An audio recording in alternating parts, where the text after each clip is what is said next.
Hello friends. ఈ influencers social మీడియాలో ఉన్నటువంటి ఇన్‌ఫ్లుయెన్సర్స్ యొక్క రచ్చ ఎలా ఉందంటే, అసలు ఆల్రెడీ రాజకీయ పార్టీ నాయకులే ప్రధాన సమస్యలను డైవర్ట్ చేయడానికి ఏదో ఒక టాపిక్ తెచ్చి దాన్ని ఒక నెల, 2 నెలలు లేదంటే అట్లా అంటే ప్రాబ్లమ్స్ అన్నిటిని డీవియేట్ చేస్తారు అనేసి అనుకునేది.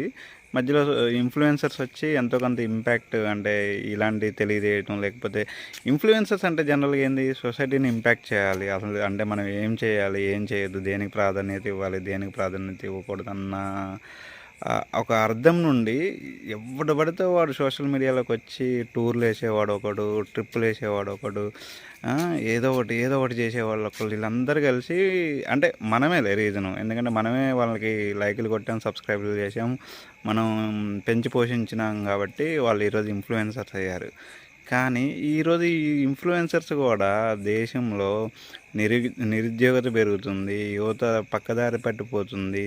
అంటే మారక ద్రవ్యాలు గంజాయి అని ఇవి పడుతున్నాయి, రేపులు జరుగుతున్నాయి. జనరల్గా మన విద్యా వ్యవస్థ ఎటువైపు వెళ్తుంది అంటే, విద్యా వ్యవస్థ అంటే ఈరోజు చదువుకొని తర్వాత జాబులు రావట్లేదు. వీటన్నిటి మీద తర్వాత మనకి హాస్పిటల్ ఖర్చులు ఎంత అవుతున్నాయి, గవర్నమెంట్ తరపు నుండి హాస్పిటల్స్ ఎందుకు డెవలప్మెంట్ అవ్వట్లేదు, ఉద్యోగ అవకాశాలు ఎందుకు కల్పించలేకపోతున్నాము, రోడ్లు మరమ్మతులు ఎందుకు అవ్వట్లేదు, రోడ్ల వల్ల ఎన్ని యాక్సిడెంట్లు అవుతున్నాయి.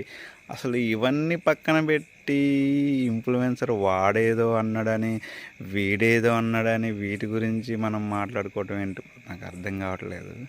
ఈరోజు వాడు అదంటాడు, దాని గురించి ఒక 10 రోజులు, ఈరోజు ఇంకోటి వేరేది అంటాడు, దాని గురించి 10 రోజులు. ఇవన్నీ ఈ చెత్త టాపిక్లన్నీ మాట్లాడుకుంటూ పోతే అసలు వీళ్ళు ఇన్‌ఫ్లుయెన్సర్స్ ఎట్లయితారు? వీళ్ళని ఫాలో చేసి వీళ్ళకి లైకులు కొట్టి మనం సాధించేది ఏముంటుంది? దయచేసి ఆలోచించండి. Thank you.